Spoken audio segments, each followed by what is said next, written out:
ostal tukaj na odru Forum v drugem preddverju Cankarjevega doma.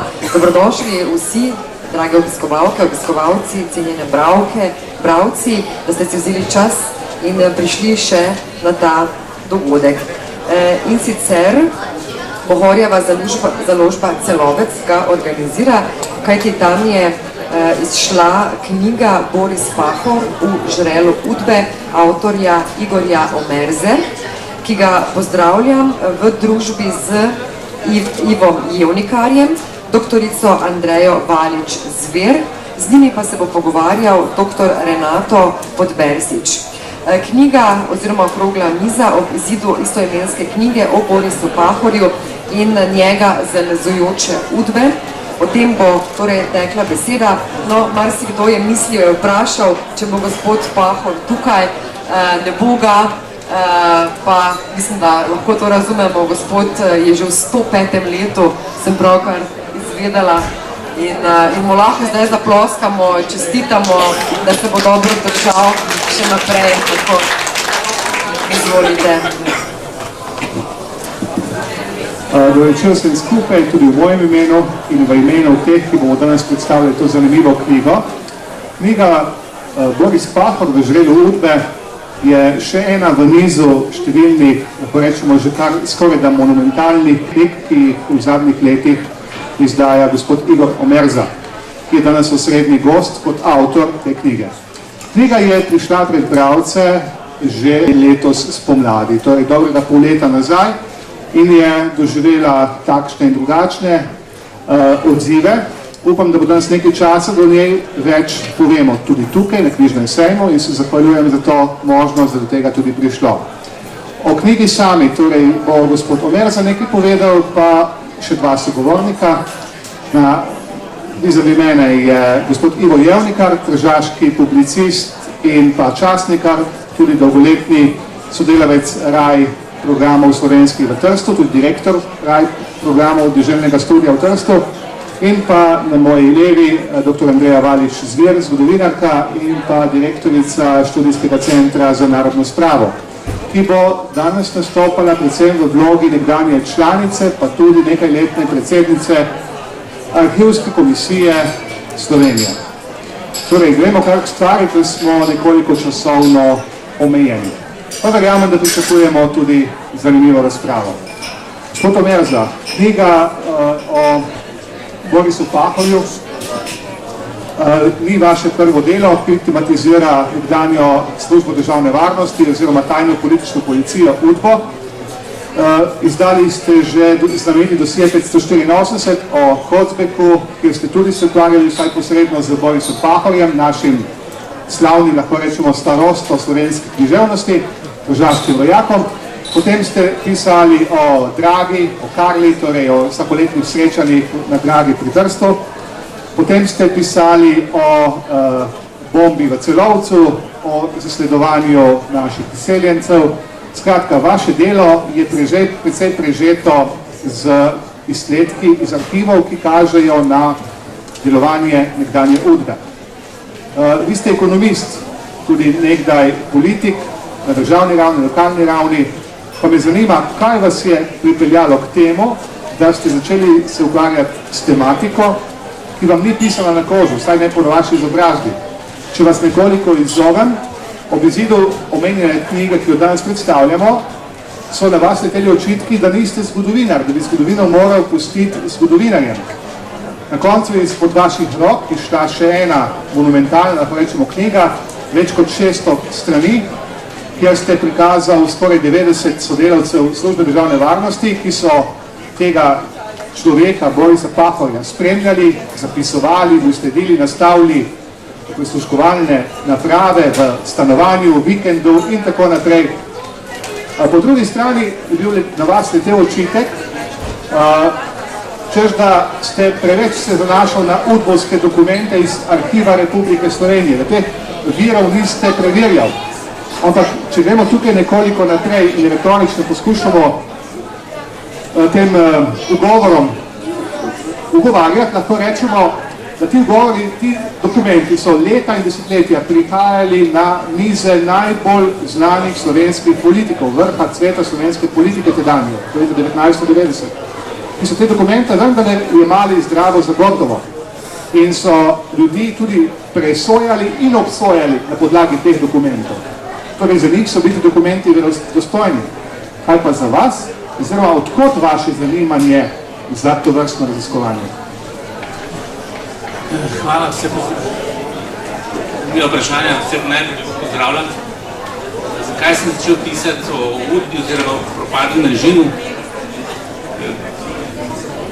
Ob bližanju 20-letnice Bora za varstvo človekovih pravic, se pravi po aretacijah Janša, Boštjana Tasića in tudi sojenju v Francijo zavrlo, smo se nekateri člani odbora dogovorili, da bi napisali knjigo.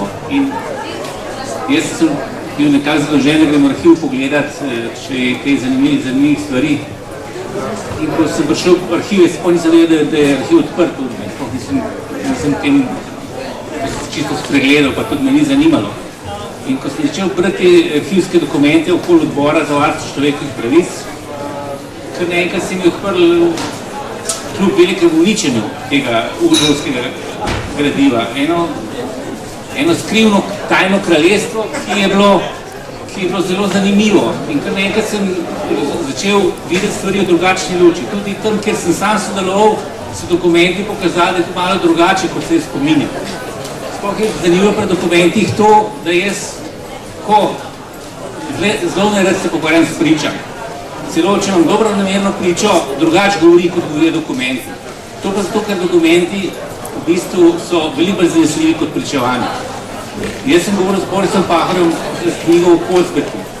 Boris Pahor mi nekaj pripoveduje, jaz mu rečem, Boris, to ni tako. Kažem dokumente in prav, nemogoče, ne verjamem. In potem, ko je to pač prebral, je moral priznati, da je vendarle bilo tako, kot piše v dokumentih. Dokumenti so verjetno tudi, jaz ne vem, nisem študiral metodologije, zgodovinarja, ampak dokumenti so verjetno od pisne zgodovine naprej glavni vir po moje zgodovine. Zdaj, koliko je dokument verodostojen? Prvič, meni je važno, da je dokument iz javnega arhiva, da ga nisem dobil na črnem trgu, ali nekje pod roko, ali nekih privatnih arhivov. Jaz niti enega takega dokumenta doslej še nisem uporabil, ki ne bi bil iz javnega arhiva, ki ga jaz lahko dobim po zakoniti poti. Seveda je tako, da ogromno udbovskih dokumentov je popolnoma verodostojnih. Zakaj? Ker so enostavno prepisi prisluškovani, recimo. Prepisi telefonskih pogovorov, prepisi pisem. Potem imate pa poročila sodelavcev, ki so lahko vprašljiva. Ampak, ko vidite više ostale dokumente okoli neke zadeve, jaz namreč ne pišem, če vam premalo dokumentov. Jaz moram imeti veliko dokumentov, da lahko, ker jaz v bistvu ne pišem zgodovine, to je mogoče nesporazum. Jaz iščem v arhivih zgodbe. Zgodba o Borisu Pahorju, oziroma kako so ga spremljali. Zgodba o Kozbeku, kako so ga spremljali. Kako so imeli recimo bombni atentat, kako so nekoga ugradili. Jaz to postavljam stano v kontekst diktature, nič kaj posebej ne razložim ravno tisto obdobje, v katerem se to dogaja. Je v bistvu zelo črno-bela slika na nek način. Vi imate na eni strani tajno politično policijo, ki so bad guys, pa imaš pa dobre zapotiziki, ki preganjajo. In imaš zelo črno-belo sliko. Seveda imaš nekaj odtenke. Ampak vendarle je to na nek način tako strukturirana zadeva dejansko, tudi tako v dokumentih. Tako da jaz dejansko ne pišem, če nimam veliko dokumentov, lahko primeren dokument. In zdaj me nekdo vprašajo, kako primerjate dokumentov, če je 90% uničenega. Je, ampak je pa zanimivo to, da nekatere stvari so pa 100% ohranjene. Nekatere pa nič. Od tistih, ki so nič, ne morem pisati. Pišem predvsem tam, ker najdem par tisoč strani nekam primer. Jaz sem najdel recimo o Pati Todoroviću, pa v Zeleni knjigi, pa v Niku Kavčiču, pa v Grisku, recimo, sem najdel 10 strani. Ko sem res dejansko lahko šel to v bistvu, te zgodbe. Tako, jaz bi na ta način malo odgovoril. Gospod Ivo Jevnikar, prihajate iz Trsta. Trst že dolgo ni znotraj slovenske države. Nikoli ni bil. Pred stoletjem je bilo največje slovensko mesto. Ampak vedeli smo, da je bila tajna služba zelo dejavna v Matici. Odkot to zanimanje za Trst? Ko beremo Merzovo knjigo, imamo občutek, da so se naši udbovci sprehajali po Trstu kot doma.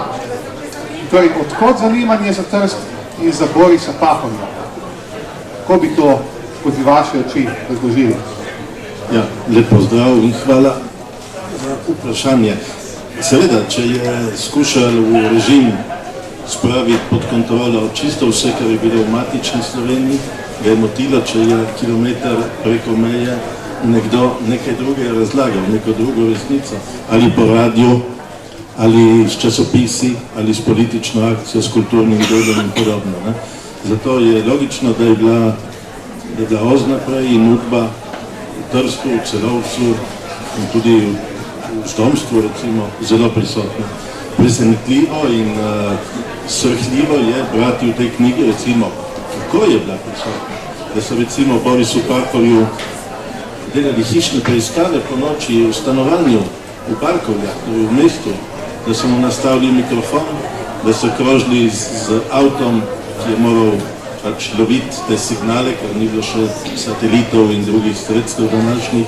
In je po tisti rebrih vozil gor in dol nek avto, očitno, pa kako so Franca Jezo skušali ugrabiti, kako so rebulji tudi spoštovali, postavili mikrofone in tako dalje. Torej, dejansko se je, rečem, kot po Ljubljani, ampak z neko prispodobo lahko rečem, da se je čisto domače znašla tudi v Trstu in Gorici in imela veliko sodelavcev.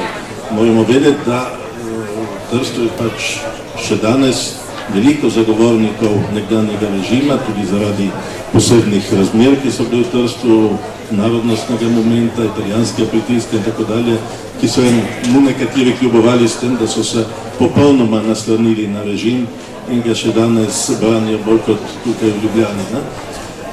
In med temi je bilo veliko ljudi, ki so po mojem celo prostovoljno, ne pod prisilo, sodelovali in pač, ne rečemo vajali, ampak informirali in tako dalje. Avtor je izredno plastično to prikazal, ne, ker to sem mislil tudi jaz povedati. Ne, velik del polemik, ki so spremljali tudi v zamejstvu izid te knjige, temelji na tem nerazumevanju. On se ni nikoli razglasil za akademskega zgodovinarja. Piše o zgodovinskih zadevah, ampak z drugačnim pristopom. Ni akademska knjiga, ampak noben podatek ni izmišljen, noben podatek ni dokumentiran z dokumenti, ki jih navaja v bombah in lahko vsak izmed nas gre pogledati v arhiv, oziroma zdaj so določene omejitve. Kar bi človek pripomnil tudi to, da marsikateri kritik, ki je poklicni zgodovinar ali publicist ali karkoli, je imel 28 let časa, da bi tudi sam stopil v arhiv in pogledal te dokumente, se dokumentiral, komentiral in tako dalje, pa ne. Zdaj se nekdo najde, ki opravi orjaško delo in toče po njem, kako da si upa iti v hram zgodovine ali nekaj podobnega. Ne? Tako da je tukaj se da z lahkoto tudi te pripombe zavreči. Knjiga ima več kot 600 strani, smo rekli, od tega je skoraj tretjina dokumentov, faksimilov dokumentov, ki še dodatno verificirajo besede in pripoved, ki jo avtor podaja.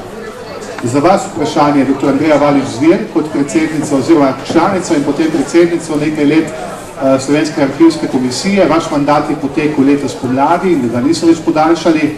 Torej, imeli ste opravka s takimi drugačnimi zgodbami in osebami, ki so prihajale v arhiv. Kako je stanje tovrstnega gradiva?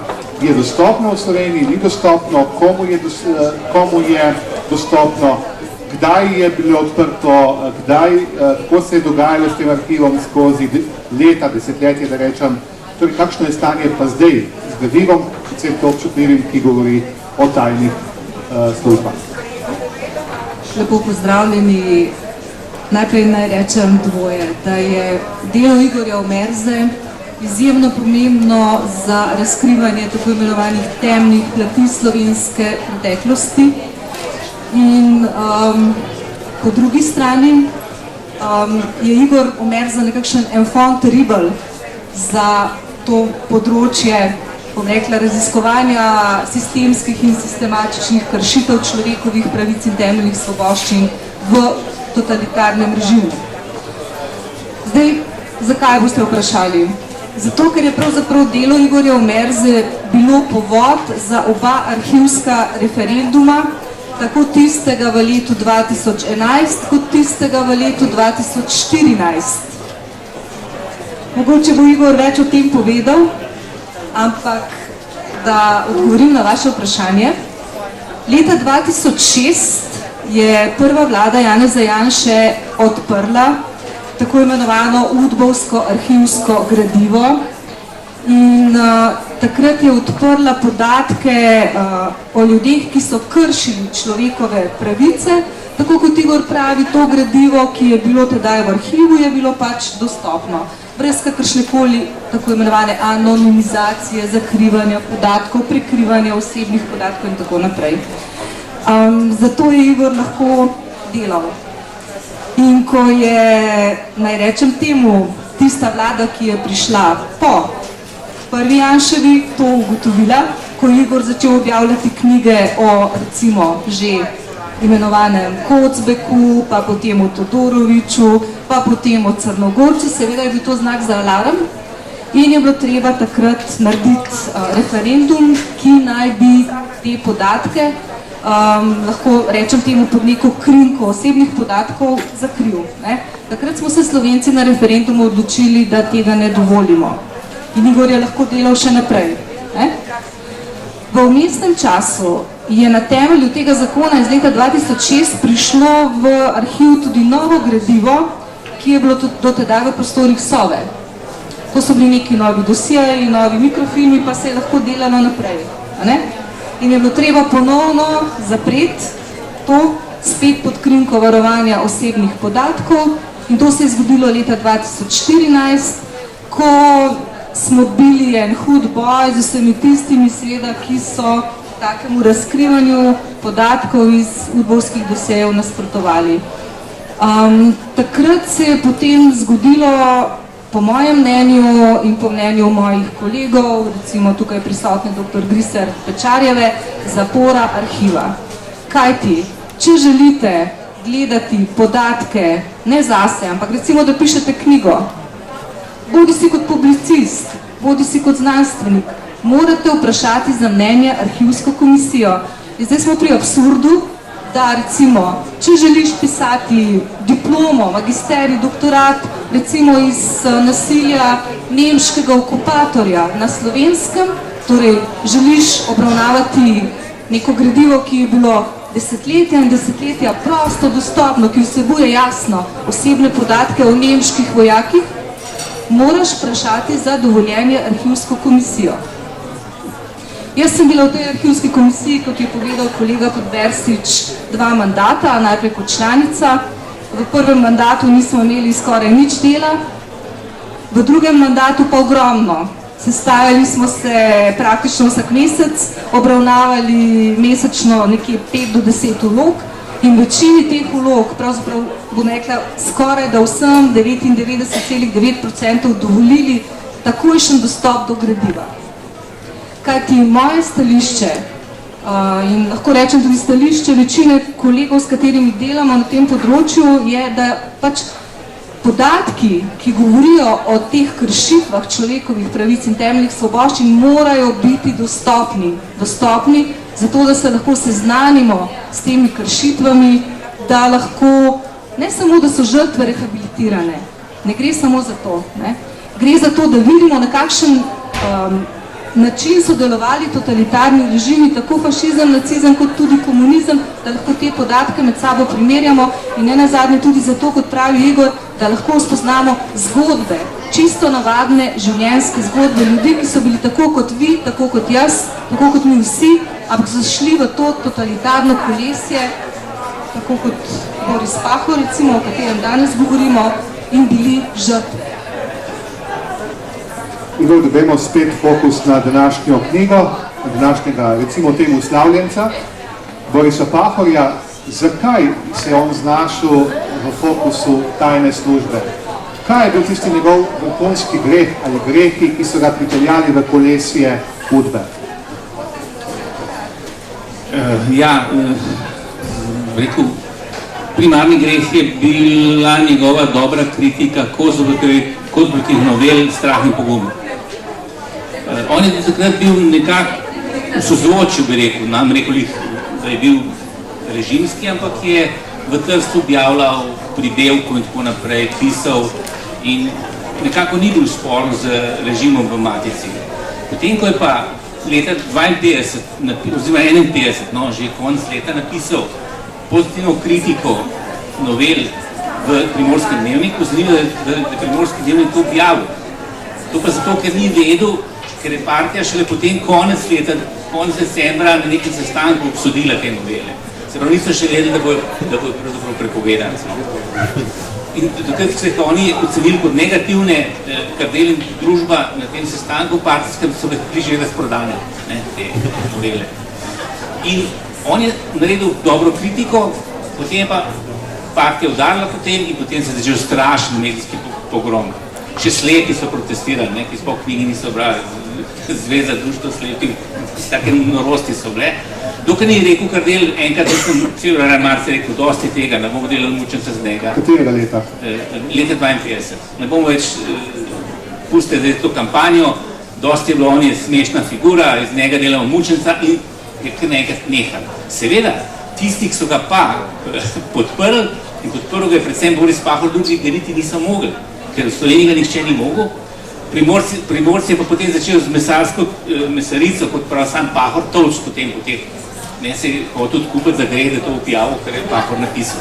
In takrat pa oni naročijo Javoršku Jožetu, ki je bil takrat v zaporu, on je imel kodno ime Ovaduško Pjete in je Pjete napisal ekspertizo o Pahorju. Takrat se začne, rekel, njegova pot skozi žrelo ali pa pot v žrelo. In potem gre to naprej. Potem imamo pa seveda tudi sportska dela okoli nacionalnega vprašanja, potem izdave dvoje revij skupaj z Rebulo, pa še nekaj jezo in tako naprej, Pokovi stvarnost, potem nastane Zaliv, kot odgovor na to enoumje, potem celo ustanavlja stranko Slovenska levica, da bi rekel en klin zabil v monolitno partijo doma in v Trstu, potem pa prije seveda Krona, vse Kron je pa intervju Edvarda Kozbeka v leta 75, takrat je pa pogrom, takrat hoče pa Pahor je tudi zapret. Mislim, kazensko preganja. In Kozbeka in Rebulo tudi, ki so avtor. In potem naprej se on normalno, da potem, ko pa začne to pluskati, to, kar je Pahor govoril v Trstu, v Zalivu, ko začne pluskati v Slovenijo, ko se lahko začne stvari objavljati v 80 letih, nova revija in tako naprej, da ne razlagam, se on normalno s tem ljudi poveže, za krogom nove revije. In potem gre, in seveda potem pa zamejstvo zgublja na pomenu. Zakaj? Ker se to, kar se je dogajalo v zamejstvu, se prenese v Matico. Ampak ga spremlja do leta 90. Jaz sem najdel še en dokument, ko sem tega že napisal, še v začetku leta 90. Mislim, da za bralce je zanimivo, če povemo, da je knjiga obravnava obdobje od 52 do 89. Ampak, tako za intermezzo, pojavljata se dve kodni imeni, ki...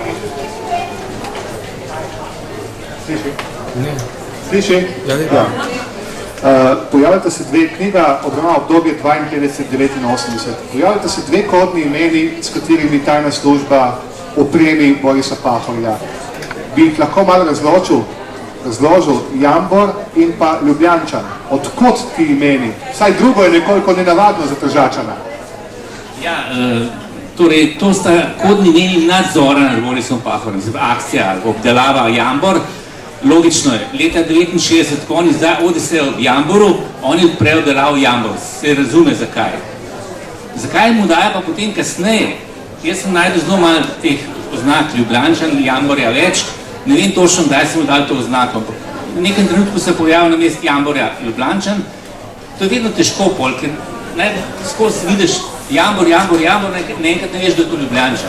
Potem moraš pa iz konteksta ugotoviti, kdo je to.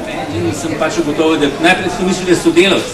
Potem sem vendar ugotovil, da je šlo to, da je spremljala. Ker Uda imela pravilo, da je vsake to časa spreminjala kodne kodna imena ali ovaduhov, ali pa tudi kodna imena nadzora, da bi brisala sledi, če bi kdo slučajno prišel do dokumentacije, ne, kakšna tuja služba, verjetno se kdo drug bi pa lahko, ne. In zakaj pa Ljubljančan, pa ne vem, zato ker je Boris Pahor še danes zelo, rekel, kar nekaj gneva do Ljubljane, ne. In mogoče so, ne vem, zakaj pač to ime ne odgovarja, ne, predmetu nadzora. Tako da, to ne bi znal razložiti, za Jambor je pa jasno. Ko je knjiga prišla na dan, Ivo je sprožila nekaj, kot ste omenili, že nekaj odmerov v tudi zamejstvu. Zanima me, kdo so bili ti ljudje iz zamejstva, kateri se je tajna služba, jugoslovanska tajna služba, posluževala pri nadzoru Borisa Pahorja? Oziroma, po domače povedano, kakšni so bili njihovi razlogi, da so stopili v sodelovanje z tajno službo tuje države? Mislim, da večina teh so čisto navadni ljudje, ne vrhunski predstavniki manjšine. Navadni ljudje in ne bi rekel, da so delali za tujo državo, so delali za državo, ki so jo čutili kot svojo, za režim, ki so ga smatrali, da je njihov. Bi rekel, da bolj iz patriotsko-ideoloških razlogov kot iz kakšnih drugih. Vemo, da tajne službe verbujejo, kot se uporablja v žargonu, ne? Ali iz patriotskih razlogov, ali z izsiljevanjem, ali z denarjem, ne, v glavnem. Jaz mislim, da je bila prva varianta najbolj pogosta pri nas. Ne? Ampak, torej, Pahor je tudi kritizirala uradna struktura manjšine, ki je bila povezana z jugoslovanskim režimom. Torej, Slovenska kulturno-gospodarska zveza, Primorski dnevnik, komunisti in tako dalje, so ga javno napadali. Potem, ko tukaj govorimo o teh podtajnih akcijah in dokumentih. Kar velja opozoriti je, da je niti ne nalašča, pa ko je obdeloval gradivo, da je avtor razkril nekaj zgodb, ki so bile zelo skrivnostne ves povojni čas. Jaz bi izpostavil ime Karla Šiškoviča. Karel Šiškovič velja za enega strokovnjakov za manjšinsko vprašanje, pravnik, ustanovitelj Slovenskega raziskovalnega inštituta in tako dalje, ampak on je šel v grob s pečatom, da je Vidaljevec, kominformist, proti Titovec, proti Jugoslovan in tako dalje. On s tem pečatom končal svetne tudi. Dejansko je avtor razkril, da je bil na začetku res zelo zagret za Stalina ob informbiroju. Takrat je izdal tudi znano zloglasno brošuro Tito fašizem, naslov precej izgovoren. Ampak v določenem trenutku, ki zdaj, jaz ne spomnim datum, ampak ker najdete v knjige, že servira lahko Igor, je začel delati za Udbo, torej delati. Je začel informirati Udbo v pogovorih in pismeno in tako dalje, informirati, kaj dela Vidali, kaj naklepa. Vidali je imel svojo mrežo agentov, seveda tudi v Jugoslaviji, v Istri. Marija Brnetič je bila pri tem zelo aktivna, poslanka kasnejša in tako dalje. In on začne vse to razlagati, te svoje bivše tovariše nekako razgalja tajni službi Slovenije oziroma Jugoslavije. Ampak nikoli se ni razkril. Svojci kaže, da so nekateri vsaj vedeli za to, so zvedeli po njegovi smrti. Ampak v javnosti on velja še vedno za tiste, ki se takrat opredelil za Stalina proti Jugoslaviji. Dejansko je treba presojati malo drugače danes, čeprav seveda kakšno psihologijo ima tak človek in kako se počuti in tako dalje, to je drugo vprašanje. Ampak potem en znan publicist italijanske narodnosti, ampak je veliko objavljal v Delu in tako dalje, ki tudi nihče ni tega suma, ampak dejansko ima na desetine in desetine poročil za Udbo o političnem položaju, to ni bilo proti Slovencem. Potem eno poglavje, ki se ga dotika, tisto, ki je vzbudila polemike, ker je objavil pač Omer za dokument nekega udbovca, uslužbenca Udbe, ki poroča, naš sodelavec, ki je zaposlen v italijanski policiji, nam pravi, da je profesor Pirjevec, da je konfidenten, da sodeluje pač, da pripoveduje Digosu, kaj se dogaja v manjšini. Ampak to je samo ena izjava nekaj dobro. Ampak potem zraven in še potem, ko je raziskoval dalje, kaže, da je UDBA imela svoje ljudi v italijanski politični policiji.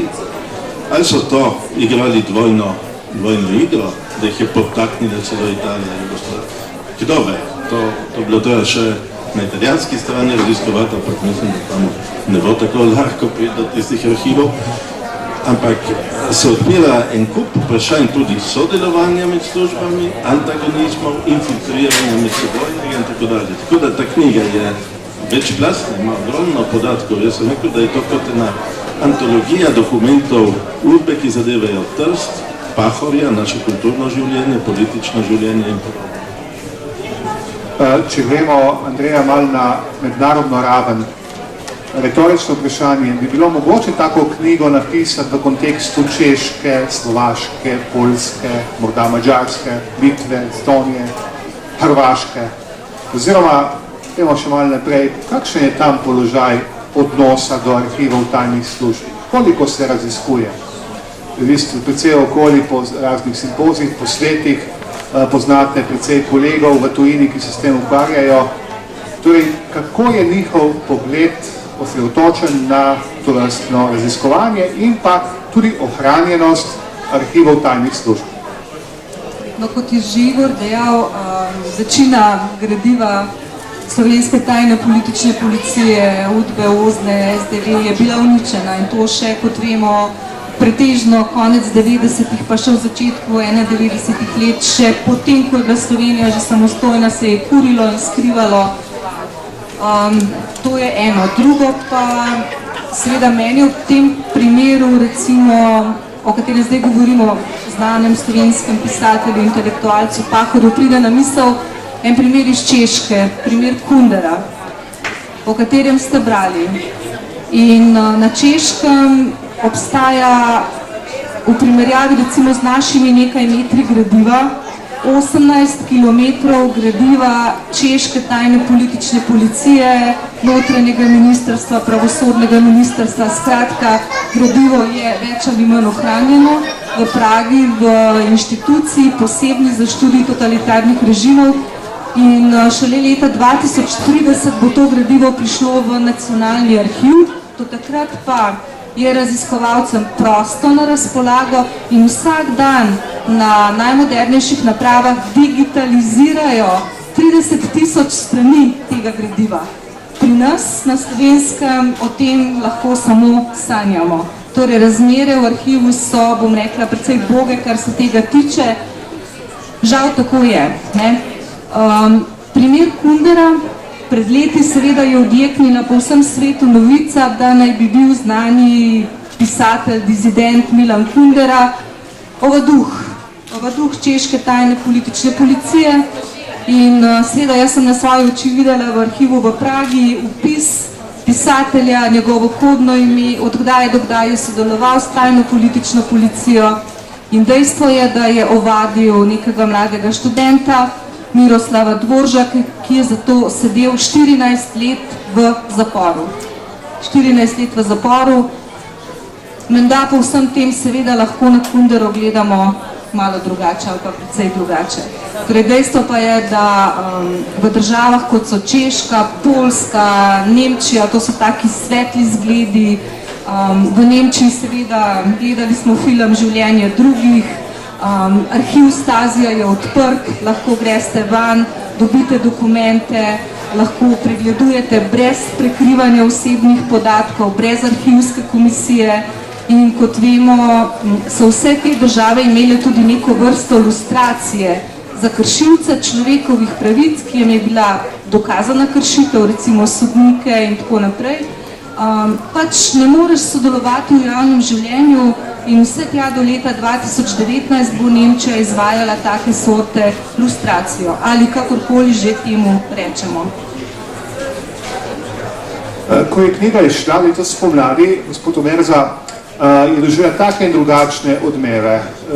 Ponavadi po neki premici političnega ločevanja, recimo temu levo, desno, karkoli že na slovenskem to pomeni. Ampak mene danes tukaj zanima odnos, oziroma kakšen je bil odmev do vas prišel samega fokusiranca, torej Borisa Pahorja.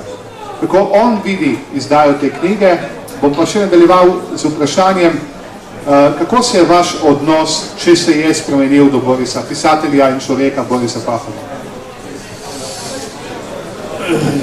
Jaz sem pač govoril z njim na predstavitvi, potem, ki knjiga je šla. Jaz sem knjigo njemu dostavil te dni prej, se pravi, takoj, ko prišel z tiskarne, so jo, mislim, da jo osvetil odnesel do Pahorja. Tako, jaz sem hotel ima pred predstavitvijo, on da lahko tudi kaj pove v knjigi, ne. In on je, seveda, en del knjige prebral in je bil fasciniran na čem. Recimo, to je že anekdota, ne. Njegova, ker on ni smel po tem, ko je objavil v zalivu Kozbekov v samo intervju, pravzaprav, ni smel v Jugoslavijo, oziroma Slovenijo, v Matico, je pošiljal ženo v Kozbeku. In žena gre v Kozbeku in se z njim pogovarja, pač nek pogovor in Udba ga posname. In ga pretipka in ga dostavi političnemu vodstvu. In zdaj Boris Pahor bere ta pogovor žene s Kozbekom, njegove žene. In prav, jaz zdaj več vem prav. Žena mi seveda povedala, kaj se je s Kozbekom pogovarjala, ampak ni imela pa magnetofona s sabo, ne? In je iz tega zapisa več zvedel, kot bo žena povedala. Ne hote seveda, žena ni pač mogla tega tako reproducirati. Tako da ga to fasciniralo, ne? Ja, ne, in to ga je popolnoma fasciniralo, da po tolikih letih, to je bilo leta 75, zdaj 25, ne, toliko let potem, on zve, žena je tudi že pokojna soproga, ne, on zve več o tem, kaj se je takrat Kozbek pogovarjal z njegovo ženo. To je recimo en tak zanimiv detalj. In tega je ogromno. To je pa iz nekega neverjetnega dejstva, ker je za leto 75 ohranjenih 280 indikativnih biltenov, ki so jih udbovci vsak dan pošiljali razen praznikov in vikendov, Kardelju, Dolancu, tem glavnim sedmim takratnim političnim funkcionarjem, in noter so bili ne neke splošne ocene stanja ali pa analize, ampak prisluhi iz telefonov, prisluhi iz sten, mislim, ne, telegrami prevedeni, nemški pogovor v nemščini Kozbeka s Heinekom Belom, ampak prevedemo v slovenščino in se pravi, zelo breko čist take operativne zadeve, ne, so oni dobivali na mizo vsako jutro, ne, vsako delovno jutro. Tako da, to je ohranjeno v celoti, to je neverjeten moment in z tega momenta sem jaz samo v tem obdobju lahko potem napisal 200 strani, samo za eno leto. Ne. To je srečna okoliščina, ne. Potem, in jaz še vedno tako pravim, seveda to so hude stvari, da te prisluškujejo doma. Ne samo pregovor, tudi to intimi, ne? In vsemu ostalemu, kar se dogaja doma. To je hudo. Ampak danes je pa to pravzaprav, pa ne govorim zdaj vsem izdelaj, ampak teh politično-družbenih javnih zadevah, ki se danes pa lahko, če ne bo Udbe, pa vendarle bi ogromno tega zginali, nikoli tega ne bi vedeli. Ne? Je ena pozitivna plast teh prisluškovanj. Kaj si še vprašal, Nič se ni spremenilo. Vseh teh dokumentov, jaz sem zbiral dokumente 10 let. Se pravi, od leta 52 do 89, da sem najdel še enega z leta 90, vseh teh dokumentih. In bi rekel, ni rekel ene take madeže, da bi rekel, ja, tle pa Boris nekaj malo pošuštro, ne stvari. Ne, neverjetno. Ta njegova, bi rekel, narekovaj glajna, ki jo on peljal po vojni do danes, ni se spremenila za milimeter. Ne. On ima ta stališča okoli tega nacionalnega vprašanja, tako izdelana, pa do manjšinskega, pa zamejskega, pa tudi drugih manjšin, ne samo naše manjšine, zamejstva v Italiji, Avstriji in tako naprej.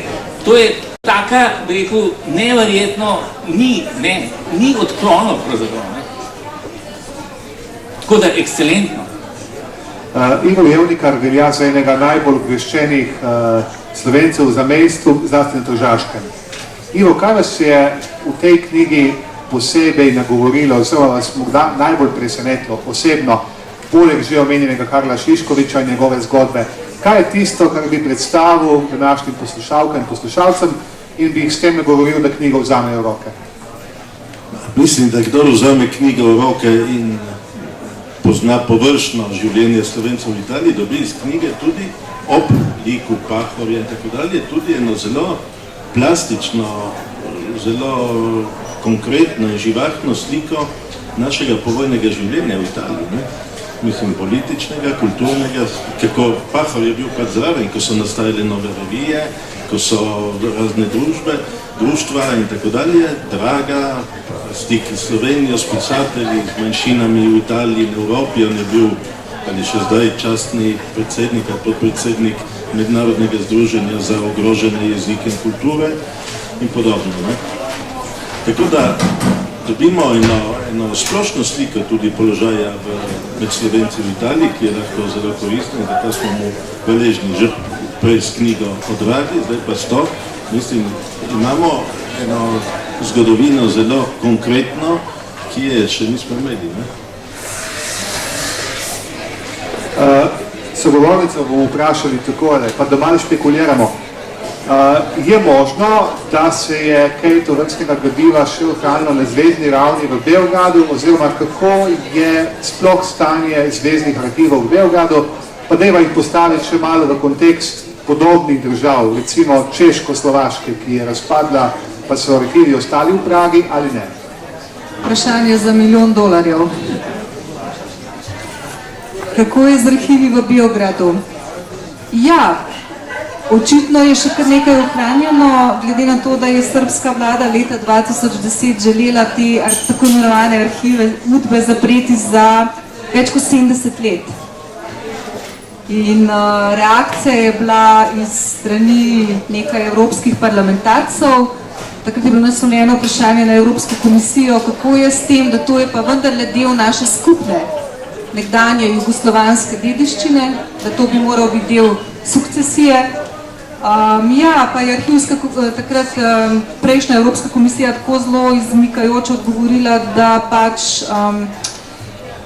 to ni del sukcesije in tako, to je recimo, bom rekla, precej izmikajoče in tudi to, da je slovenska vlada v pol ure zaprla poglavje kulture, kamor sodijo seveda tudi arhivi, tudi to nam nekaj pove. Jaz sem prepričana, da gradivo je, ne? In da seveda bo treba do njega na tak ali pa drugačen način priti.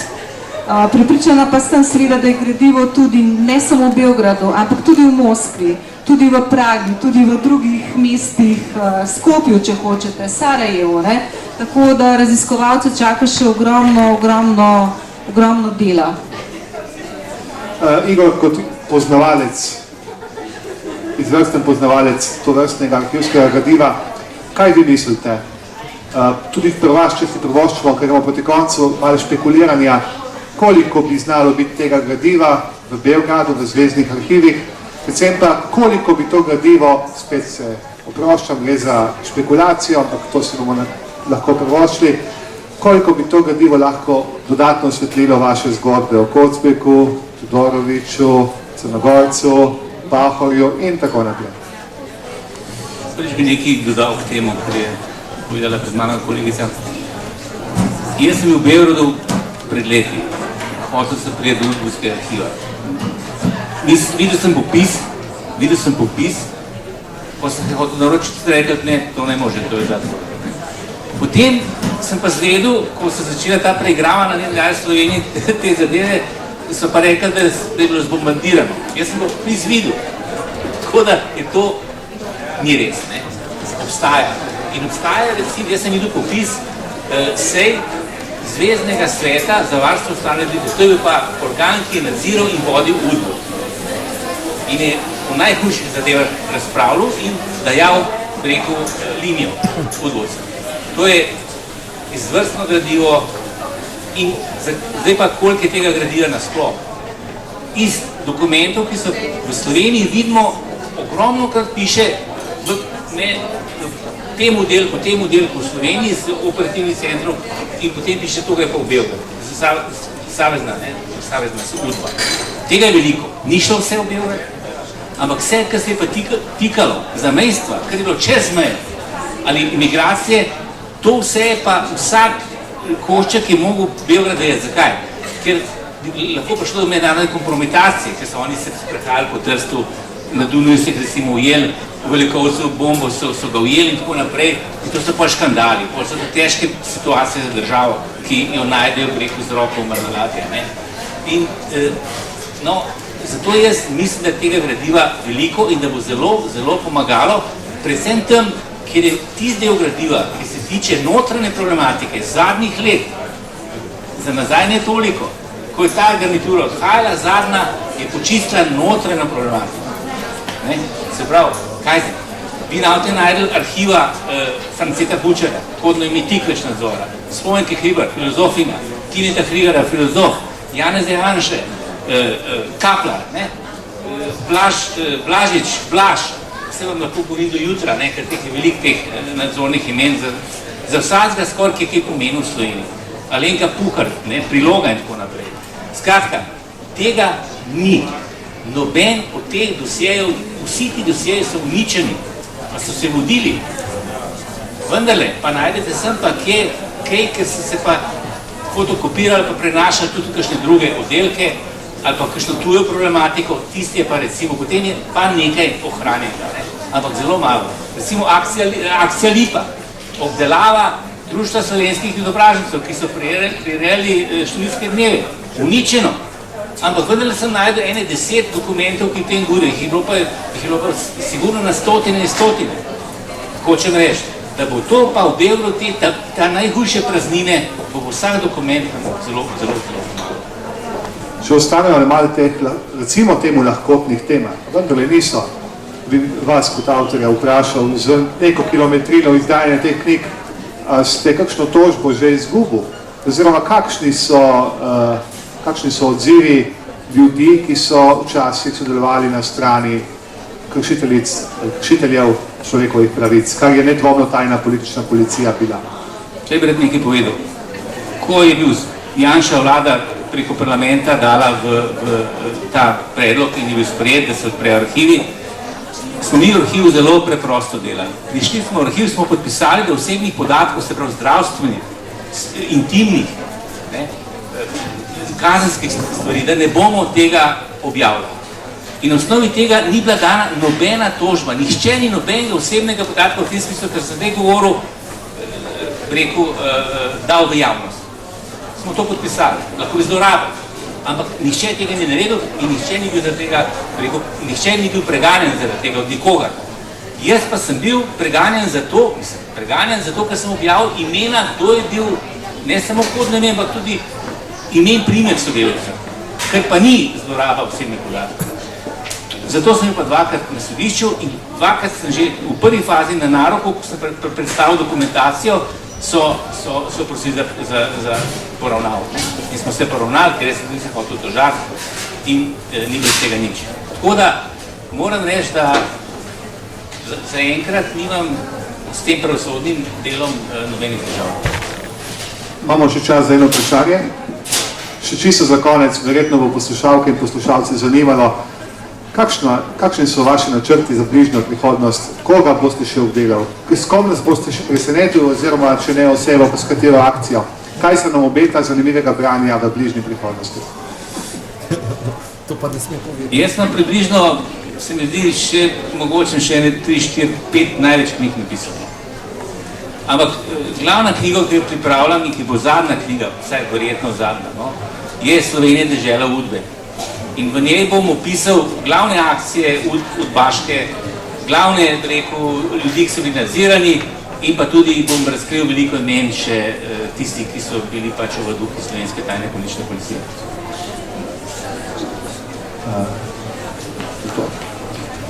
Je še čas za eno vprašanje, ne? Bomo še dali zadnje vprašanje dr. Valič Zverovi, in sicer, kaj je tisto, kar najbolj danes bode v oči pri zdaj uveljavljeni arhivski zakonodaji? Torej, kaj dejansko je raziskovalcem, bodi si strokovnjakom, zgodovinarjem, arhivistom, kot publicistom, tisto, kar jim najbolj onemogoča raziskovanje, torej upravljanje njihovega dela? To, na kar sem že upozorila, ta struktura in tehnika delovanja totalitarnih režimov, ki je, kot je Igor dejal, ki so posegali v tisto najbolj intimno sfero človeka, praktično v spalnico, v kopalnico, Mene je šokiralo to, da recimo, ko pišeš o Kocbeku, ena njegova bližnja sorodnica ga je praktično do smrti sledila in zapisovala. To je grozljivo, preprosto rečeno. Ampak glejte, totalitarni režimi so uporabljali tudi področje zdravstva za svoje rabote. In tukaj smo pa Slovenci, po mojem mnenju, pred nekaj meseci naredili usodno napako s sprejetjem zakona, ki je zaprl področje, bom rekla, zdravstvene dokumentacije za 150 let, oziroma pravzaprav z zaporami onemogočil raziskovanje tovrstnih kršitev človekovih pravic in temeljnih svoboščin. Preprosto rečeno, kolegica dr. Glisarjeva raziskuje zdajle križnike, torej duhovnike križniškega redu, ki so bili kaznovani tudi tako, da so jih pošiljali v umobolnice. Vsi se spomnimo filma Let nad kukavičjim gnezdom, torej zloraba psihiatrije za kršenje človekovih pravic. In tukaj smo Slovenci goli in bosi. Žal, vemo pa, do dokumentacije ne moremo in to ostaja, bom rekla, ena taka velika bela lisa in pravzaprav ena sramota, kar se tiče raziskovanja totalitarne preteklosti. Pa dajmo za konec še, gospod Omerza, toliko let ste že v arhivih, tisti, ki hodi v arhiv, vas pogosto sreča, ste upokojenc, ampak očitno vam energije ne zmanjka, hvala Bogu. Kaj bi vi kot uporabnik arhivskega gradiva, človek, ki ima neke izkušnje, čeprav ni zgodovinar, ampak ima vendarle bogate izkušnje z raziskovanjem in objavljanjem, kaj bi svetovali preprosto tistim, ki sprejemajo to vrsto zakonodaje? Bom prevedel domačni jezik. Kaj si vi kot raziskovalec, ravno kar ste omenili, da imate v načrtu še 4 do 5 knjig, najbolj želite, ko obiskujete domače, torej slovenske arhive? No, hudo je, da je ljubljanski najbolj bogi, tako rečem. Celjski je urejen, recimo, zelo lepo urejen. Prorevanje, tako bi rekel. Mi par mesecev nismo mogli delati mikrofilmskih žepkov, ker ti strojni delo niso ga znali popraviti. Zdaj so nam enega izga pripeljali, zdaj ta dela dobro. Ampak jaz bi si najbolj želel, kar se tiče ljubljanskega, državnega arhiva, obstaja neki koluti, pa mikrofilmi, to je taka muka to brati, da bi to spravili v računalniško, se pravi poskenirali. Da bi to na računalnik, da bi lahko tudi recimo določene se sprintali, mogoče povečevali na računalnik, osvetljevali, ker to vam povem, to je pa taka muka te stvari gleda, da je to tudi fiziološko, te začnejo boleti ramena, oči in tako naprej. To je resnično pošastno, je pa noter ogromno tega, iz katerega potem lahko mi vidimo genezo, kako je ta udba se razvijala od leta 1944 pa do, se pravi, še pozno, pa naprej do leta 1990. Predvsem ta del leta 1944, tam do nekih 50-55 je na teh žepkih oziroma filmih in tle noti neka geneza, ki je zelo pomembna za razumevanje naprej, da vidimo, kako se je to razvijalo, pa tudi, da se tu na nek način tudi ta udba na nek način malo demokratizira, da ni več tako pošastna, kot je bila v prvih vojnih letih. To ste zdaj opisal tehnični del. Kaj pa recimo samo dostopnost?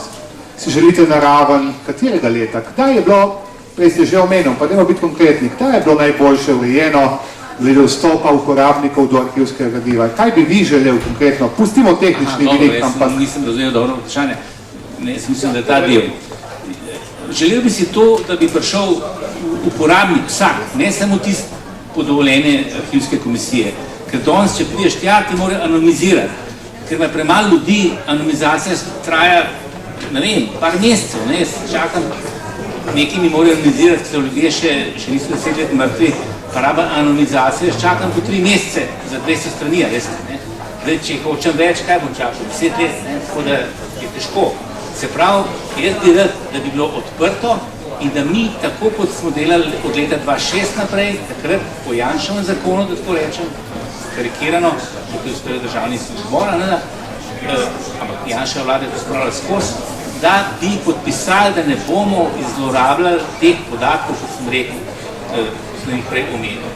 In to bi bilo recimo potem za vse in tudi za arhivske delavce veliko lažje. S tem bomo zaključili.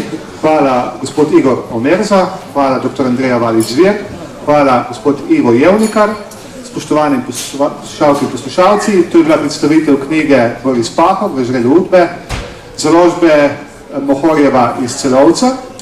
Bertolt Brecht je nekoč rekel, knjiga je orožje, vzamete jo v roke, tako vam tudi sam svetujem in vam želim vse skupaj lahko noč.